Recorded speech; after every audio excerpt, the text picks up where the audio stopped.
Hi, I'm Dr. John Izzo, and welcome to Izzo on Purpose, a weekly series of videos dedicated to helping you succeed in discovering and implementing your purpose in work and in life. Today I want to talk about Uber and what I call the Uber purpose mess, and how Uber has made a royal disaster of connecting with the purpose-driven customer and employee that not only has drivers leaving them, but a whole movement to delete the Uber app from your phone and to switch to competitors all over the world.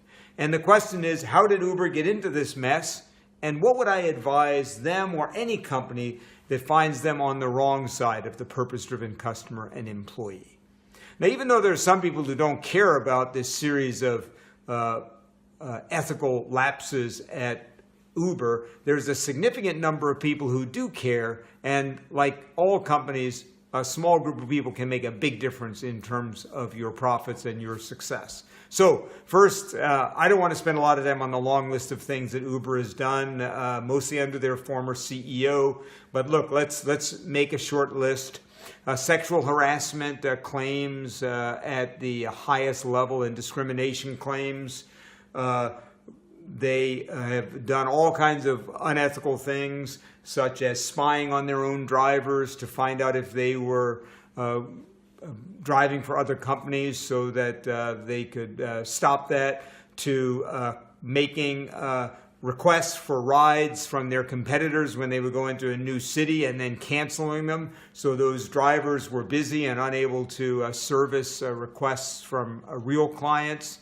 To the use of a software called Greyball that would allow them to have drivers drive in cities and situations where they were not legally allowed to, but would be able to trick the regulators.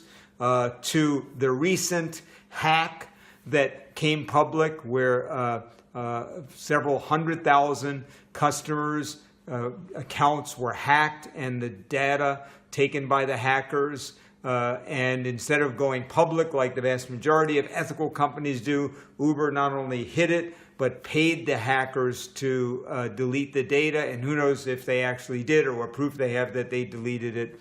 And again, I could keep going on, but the point is there's a lot of stuff going on at Uber. And most of it has really created what I call a purpose mess. So what would I advise to Uber or any company that finds themselves having lost the purpose-driven customer and employee?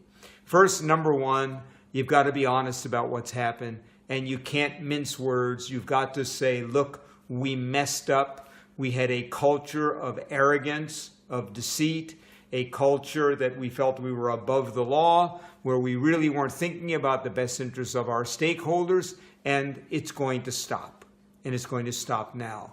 Now, the CEO has been doing a kind of a repair tour this fall, but I believe it hasn't had the strong language and authentic apology that is required in these situations. The second thing is you've got to win your employees' trust back. You know, the interesting thing is that customers only believe about 16% of what companies tell them about themselves. So Uber can run ads and the CEO can run around and talk about how things are different now. But until you win those drivers, until you win those employees, you're in trouble.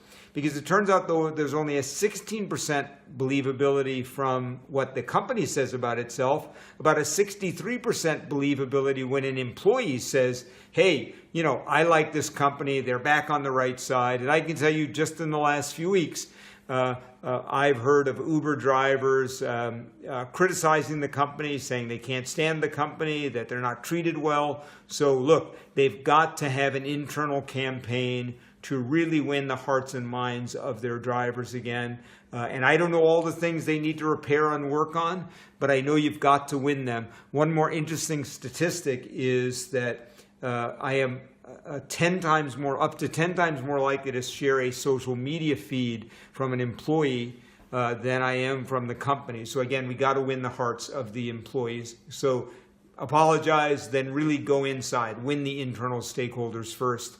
The third thing is be really clear on the set of commitments that you're going to make going forward. I would encourage Uber or any company that finds themselves in this situation to identify 5 to 7 commitments they're going to make to their customers and to their drivers going forward that look, you can count on this.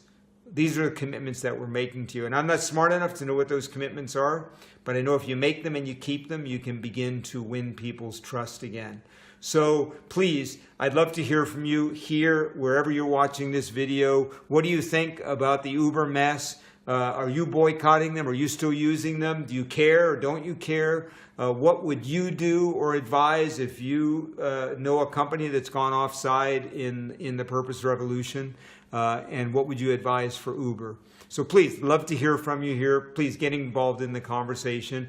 And go to my site, drjohnizzo.com. That's drjohnizzo.com. Just go there and sign up for our regular newsletter, and you'll get tips and research and ideas on an ongoing basis. And thank you again for joining us. Remember, the purpose revolution is upon us. It's happening. And the only question is whether you and your company are going to be winners in the revolution that's happening around purpose. Thanks, and I'll see you next time.